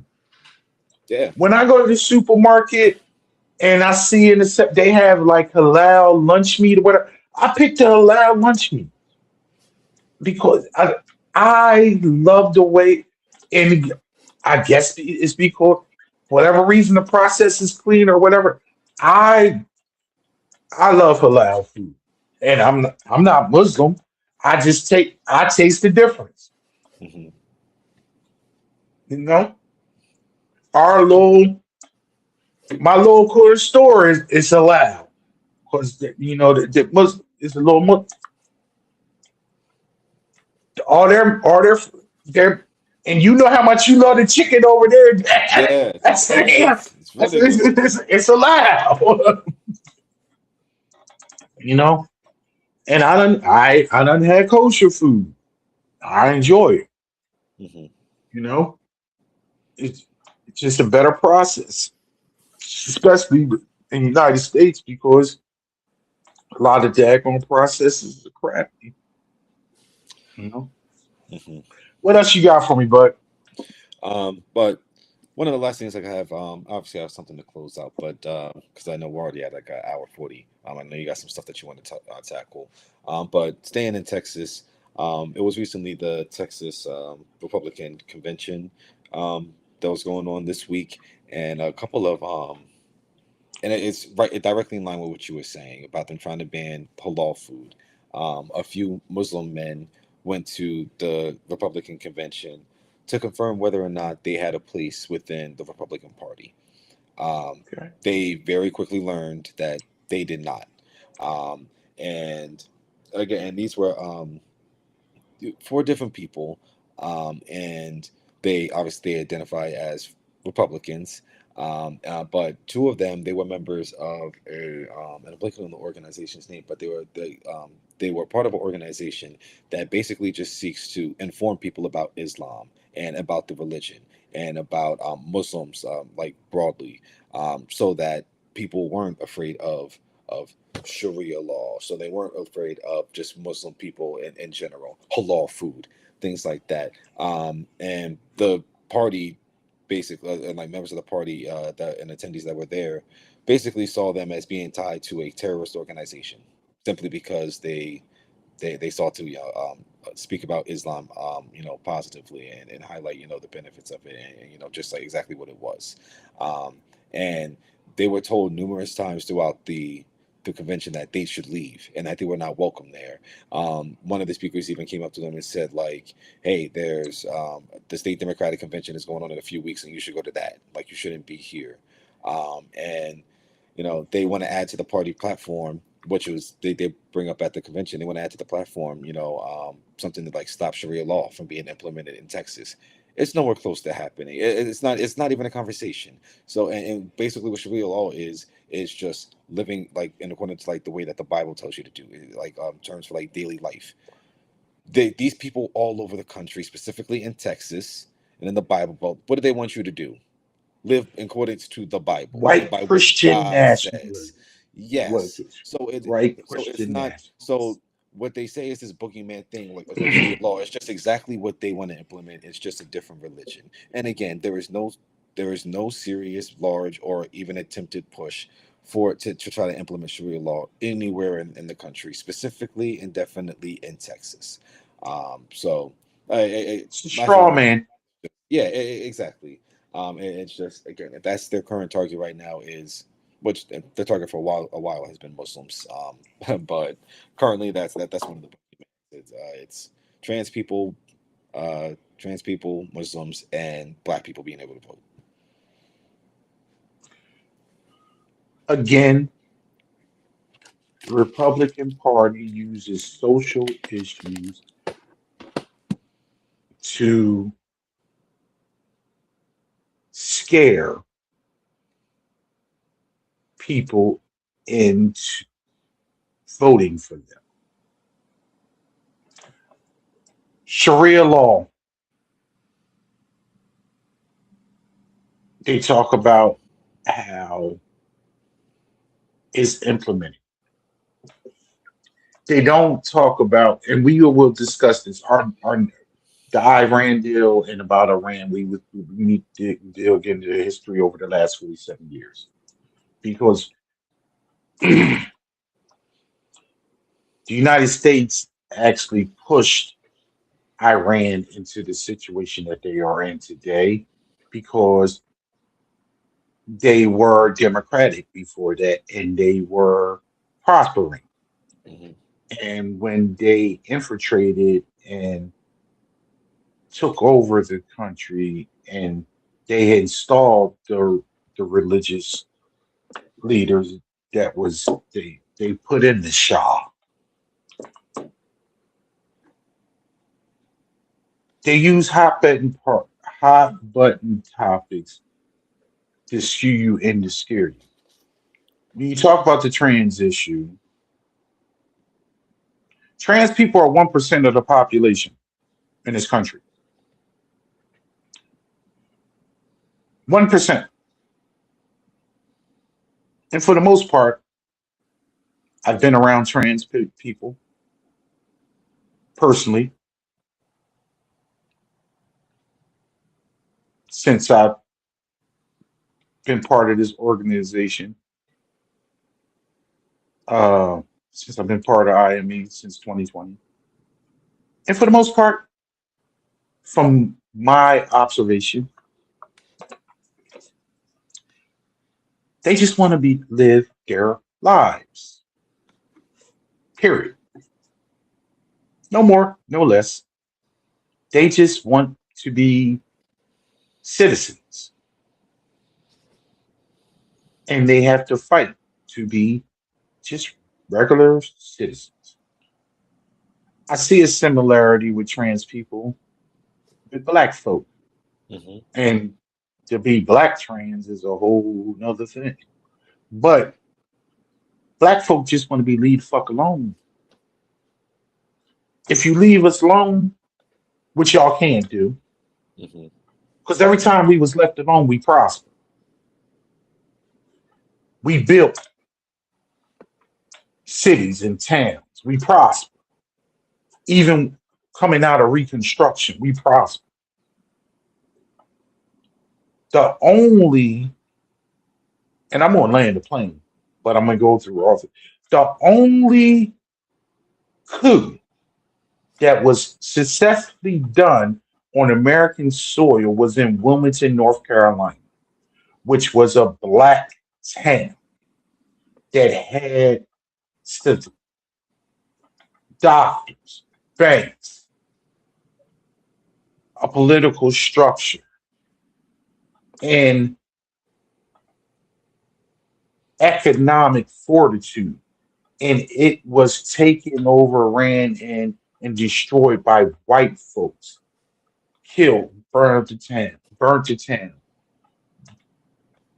forced the black leaders out, and was taken over because white man couldn't see a black man prospering and doing better than them. Rosewood, Tulsa, um, many times, anytime black people were left to their own devices, they prospered, and it was taken away. The only time that a bomb was thrown onto American city was in the Tulsa massacre in 1921. Trans people are 1% of the population. We talk about trans people like they're 30, 40, 50% of the population.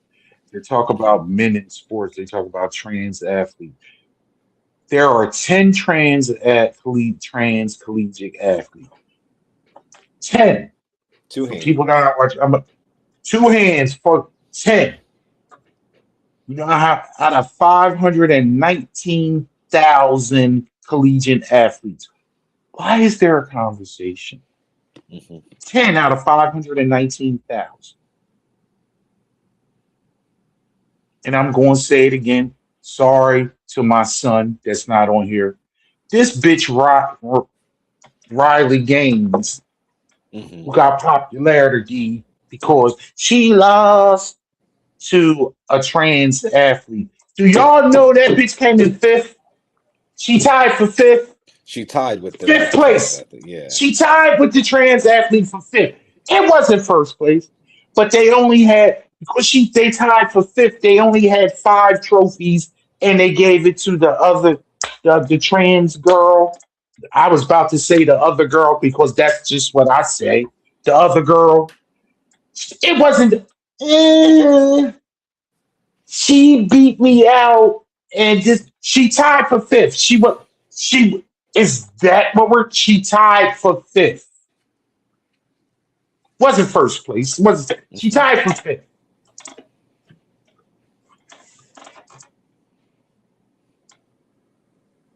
Y'all have hatred in your heart because you people are weak. Y'all are the real snowflakes. Y'all could not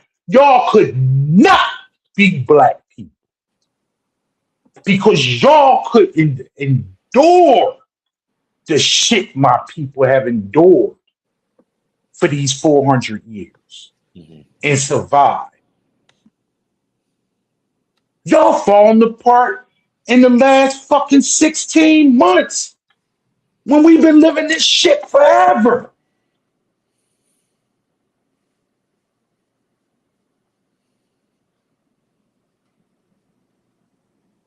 Trans people, Muslims,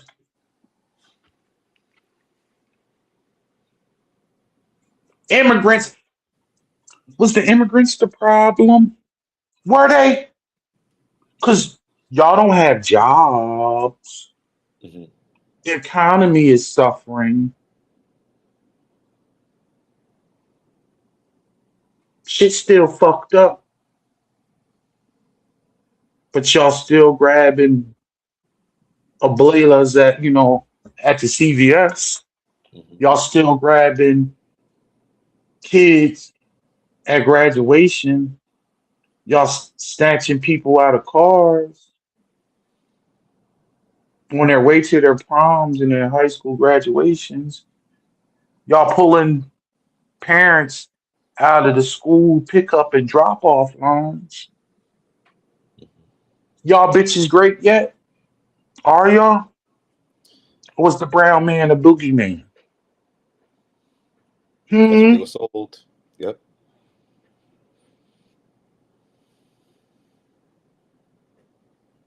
Y'all niggas thought y'all had dairy farms, y'all had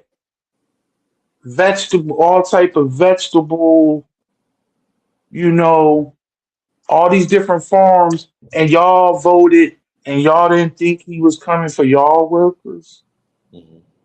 and y'all, Nebraska, Oklahoma, South Dakota, all y'all going bankrupt, and y'all want another handout, but black folks are on the government's team. They on welfare. The true fucking users of welfare is Walmart. These corporations that get government bailout and government assistance, and their employees that they employ still have to go file for SNAP benefits when they got a full-time job. But corporate welfare is cool. And I hope all this shit Always. burned in. I hope all this shit burned in. It it will, because it has to. All of it. I want your capitalism to rear its ugly head. People are the true backbone of this society. The Hmm. working people. The trains can't run on time without people. Oh, but they had an ideal and they came up with a solution and they employ all these people. Most of your ideals was stolen, fool. Stole everything.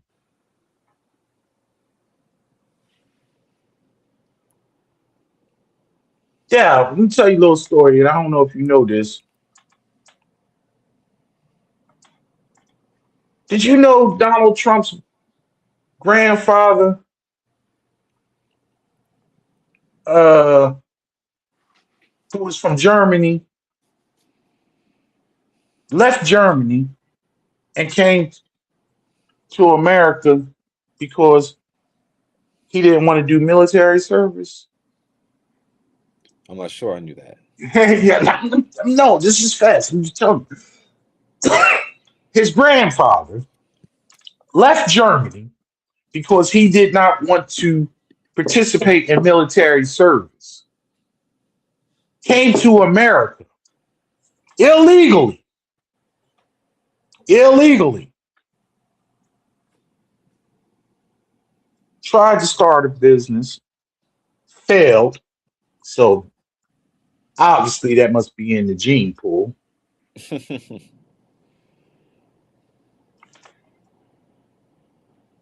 Went to Canada, started a brothel selling women Man. during the gold rush. And this is what he did. Accepted payment in gold dust. The good thing about accepting payment in gold dust was you could actually transfer that and turn that into cash right away because gold was the thing. Made his money, tried to go back home to Germany, and they said, "We don't want you. Get out." Went back to the United States illegally for the second time. Mm. Donald Trump's father, Fred, was born in America, so he was what? A citizen. The reason Donald Trump had money was because his father gave him a $10 million loan or gave him $10 million to start his own business. But that money was from what? from his grandfather being a brothel owner in Canada. So this man who had bone spurs and actually got out of serving had a grandfather who got kicked, left Germany because he refused to serve in the military and actually did what? Sell women for profit. And that is this country's president. And that is his bloodline. Hmm. Look at him now. I'm more proud from my bloodlines being from slavery because I know my people worked hard for everything that they didn't have and then got. Hmm. No handouts over here. We need to yeah, we're going to I want to end it there because I can go on forever. Hmm. You have anything you want to finish with? Um, man, do I have anything? I got a fun one. Okay. I Well, need not to a, laugh. maybe not a fun one. So, it's actually something I had covered um a little while back. It's the World Cup again.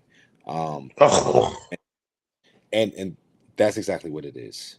Um, and to start, there's some really great content and things that are going on with this World Cup around the country, between different watch parties and viewing parties, different initiatives amongst the cities that are participating in the World Cup. It's encouraging to see how many people visiting from other countries are discovering Mhm. what the U.S. has to offer and being All the amazed at white this product. people? Yeah, mostly. Yeah, it is mostly them. But being in New York, I mean, there's been a lot of Brazilian, Moroccan, Senegal, France. It's been people from, but that's Oh, always they the let case. them in? But We need to talk exactly, about that next week. We need to go in and that's detail about this next week. I was gonna say, and I just want to breeze over it, but we definitely we can go in detail in it. But We will be it's doing the great. World Cup and Iran deal next week. Yeah, That's it. That's all we let's talking do it. about. Yeah. Um. So I was going to do a deep dive. How much of this? Well, basically, I'll just start with. It's just been a lot of problems with it. Again, there's a lot of great things going on. A lot of people from other countries discovering what America has to offer. Huge gas stations, big stadiums. People from all over the world eating cheesesteaks in Philly, running the Rocky Steps, visiting national parks, experiencing the good things that America has to offer. But at the same time, this is Trump's America. So there's been so many different problems with these games, between, again, something that I already talked about, high ticket prices, high cost of just getting to the stadiums on game days, the prices of hotels, just travel and flights to get here. Again, with the war in Iran, now that it's, I mean, coming to a close, we'll see if it's coming to a close, but and writing is coming to a close. We'll see what that does to 60 fuel prices, days. but with fuel prices being so high, obviously it increases the price of gas and jet fuel as well. Airlines have also been really expensive as well. Separate from that, there's been so many issues with different teams having to be subject to additional security screenings. Once they arrived in the country, the ref from Somalia, who was recently selected as one of the best referees in Africa, who was selected to be one of the referees for the games, was unable to obtain a visa because there were concerns about associations with suspected members of terrorist organizations. But again, quote unquote terrorist organizations. FIFA's absolutely quiet about that, absolutely quiet about the security screenings, absolutely quiet about the fact that the Iranian national team is unable to stay in the United States between games. So they have to travel. They traveled 5 hours to the game in Los Angeles from Tijuana and had to go back to Tijuana in the same exact day. And only the players and a select number of the staff from Iran, from the Iranian national team, were even able to get visas to be able to be in the United States just for the games. So they really just, due to the travel ban, obviously because they were in a conflict with Iran. It's just a bunch of problems with these games, and FIFA is quiet on it. And FIFA has the ability to do something. They barred Russia from competing in the 2020 and two World Cup after they invaded Ukraine, and yet they're allowing Israel to play despite invasions and illegal occupations of Gaza and Lebanon. And FIFA they've been backwards, or been over backwards to appease Donald Trump. They created a peace prize for him, even though he's done nothing at all to promote peace anywhere, home or abroad. And they're silent on all of these abuses. And as a host country, one of the host nations, we're supposed to be, there's certain like regulations and things that we're supposed to be accommodating, and we're simply not doing that. And it's just interesting. Like you said, we can do a deeper dive next week, but we're just showing our ass in a good way, showing like what we have, like again, to offer as America, all the great things, again, the parks, the cities, the people, the food, the culture, some of the culture, all those things. But we're also showing we're a little racist, we're a little hateful, we're a little bit of this and that, and we can choose whether or not you're going to be here. We can choose whether or not one of the goalies who just so happens to be famous from a good performance, yeah, we can let his mom in who was having visa issues and restrictions and stuff like that. But other people who are trying to get in, nah, we're not going to give you a visa simply because we don't like the country you're coming from. We don't like the color of your skin. And again, France, the people from France, people from the UK, people from Norway, they're not having, South Africa, they're not having any problems getting in. It's the people from Uzbekistan. It's the people from Senegal, from Uruguay. It's the people from Somalia, different places in Africa that are having troubles and issues trying to get into the Middle East, trying to get into the country to support their home countries in these World Cup games. And it's really a shame because it's a great thing to be able to play host to these games. It's about bringing different people together, and that's what the spirit of the country is. So the fact that we're ruining it, I mean, again, ultimately, at the end of it, it might be a great thing overall, not the specific things that are going on, but the games, like people are really into it, the excitement and all that kind of stuff. So maybe we'll see how much that outweighs all the negative things that are going on. But there's just way too many negative things going on to explain. But like you said, we can do a deeper dive into it next week. Yeah, and I want to because it's not something to just gloss Yeah. over and say the same thing. And I want to actually we'll go over the Iran deal if it actually signed it, and my thoughts about because it's a 60-day process, and the actual with talking about the Iran deal, what 47 actually said on the record yesterday, he actually sounded like he had a moment of clarity and he was like a real fucking person. If you can check that clip that he talked about Israel, Mm-hmm. it was just wild because I couldn't believe he actually said what he said. It sounded like JFK. Or it's only two presidents in history that's actually broke with Israel and actually said something to try to hold them accountable. John F. Kennedy and Ronald Reagan, and they both were shot.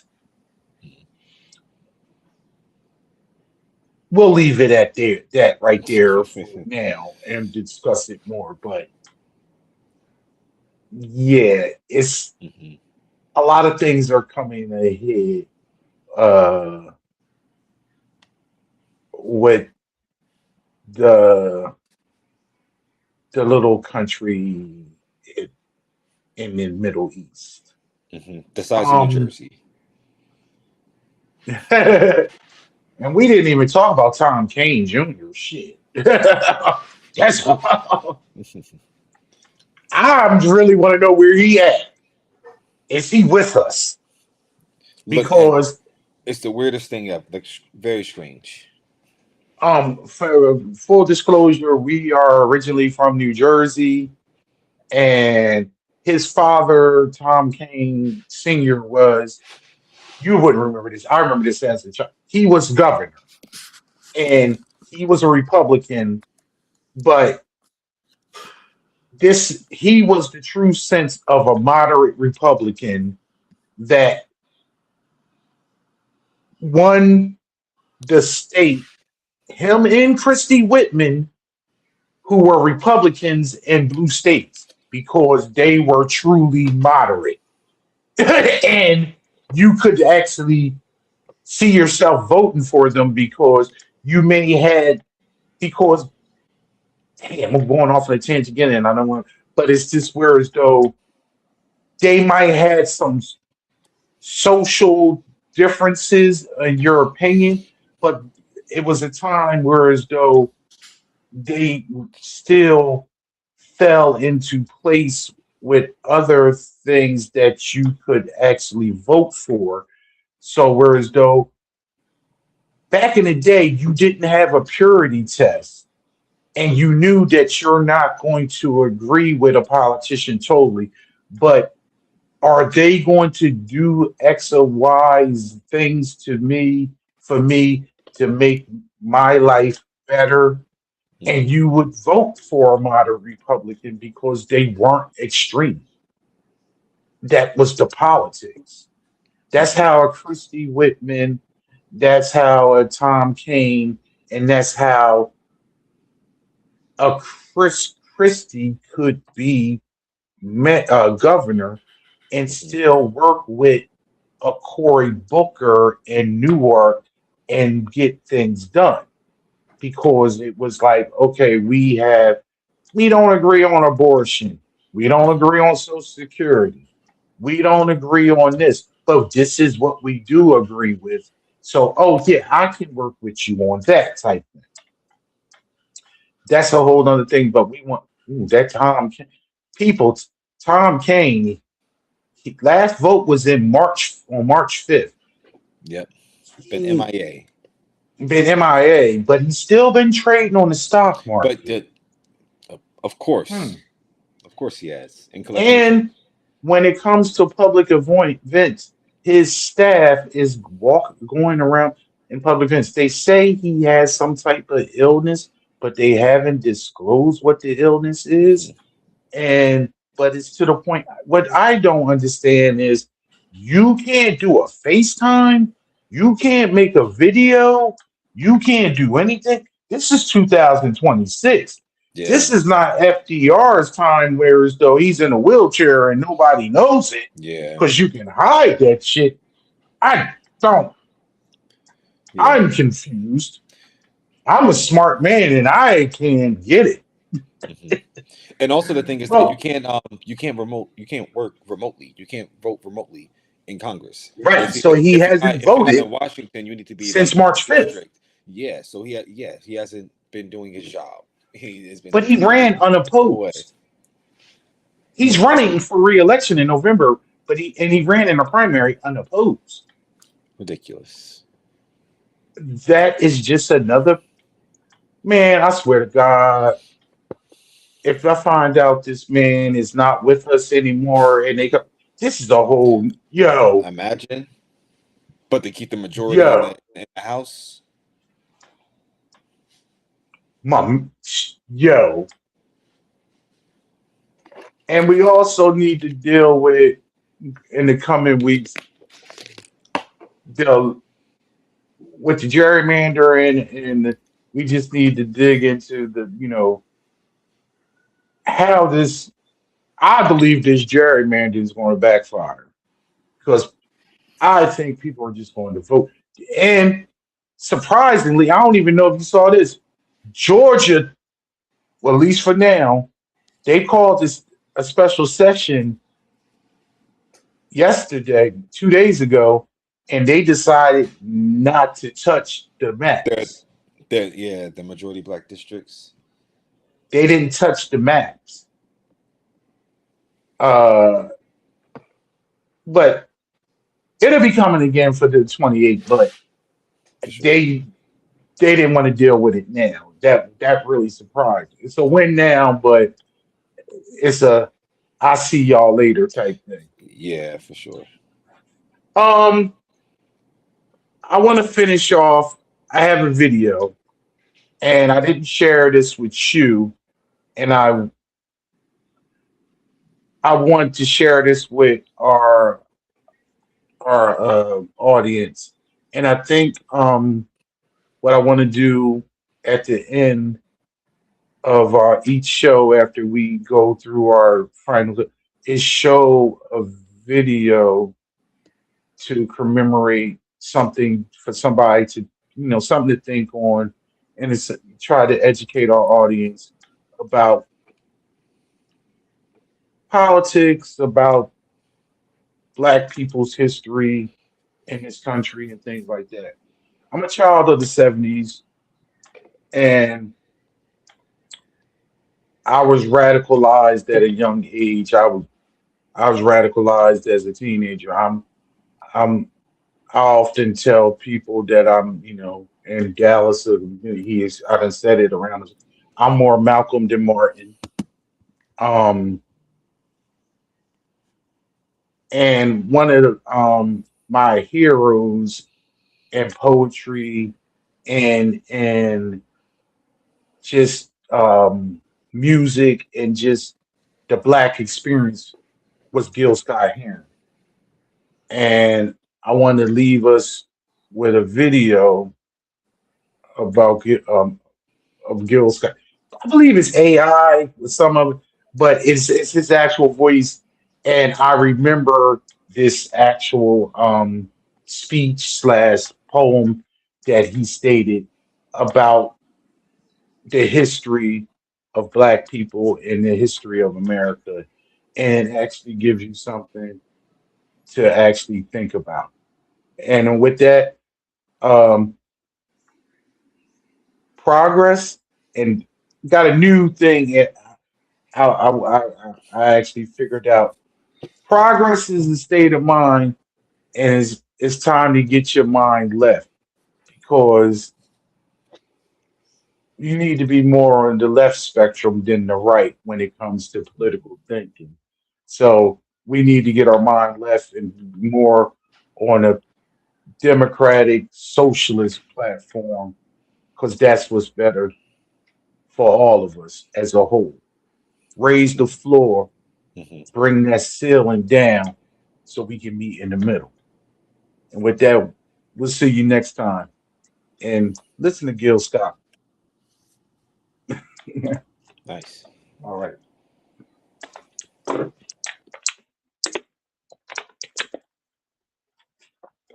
About our yesterdays and digging through the rubble. And to say the least, somebody went to a hell of a lot of trouble to make sure that when we looked things up, we wouldn't fare too well. And we would come up with totally unreliable pictures of ourselves. But I've compiled what few facts I could, such as they are, to see if we could find out a little bit of something. And this is what I got so far. First, white folks discovered Africa. They claimed it fair and square. Cecil Rhodes couldn't have been robbing nobody because, hell, there wasn't nobody there. And white folks brought all the civilization because there wasn't none around. How could the folks be civilized when wasn't nobody writing nothing down? And just to prove all of their suspicions, well, didn't take too long. They found out that there were whole tribes of people in plain sight running around with no clothes on. That's right. The men, the women, the young, and the old righteous folks covered their eyes. And no time was spent considering the environment. Hell no, this just wasn't civilized. And another piece of information they had, or at least this is what we were taught, is that unlike the civilized people of Europe, these tribal units actually fought. And yes, there was some crude implements, and yes, there was primitive art, and yes, they were masters of hunting and fishing, and courtesy came from the heart. And yes, there was love and medicine, religion, intertribal communication by drum, but no paper, no pencils, and no other utensils, and hell, these folks never even heard of a gun. And this is why the colonies came, to stabilize the land, because the dark continent had copper and gold, and the discoverers had themselves a plan. They would discover all the places with promise. You didn't need no titles and deeds. Then they would appoint people to make everything legal, to sanction the trickery and greed. And back in the jungle, when the natives got restless, they would call it guerrilla attack. And they would never describe that the folks finally got wise and decided that they would fight back. And still, we are victims of word games. Semantics is always a bitch. Places once referred to as underdeveloped are now called mineral rich.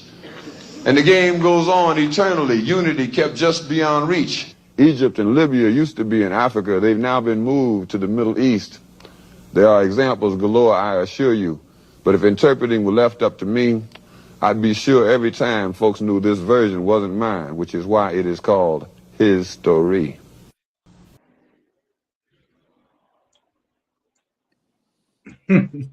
Man, His that's really good. story. As always, it's been a pleasure, son. And thank you for tuning in. And we'll see you next week. Have a nice one for sure. All right.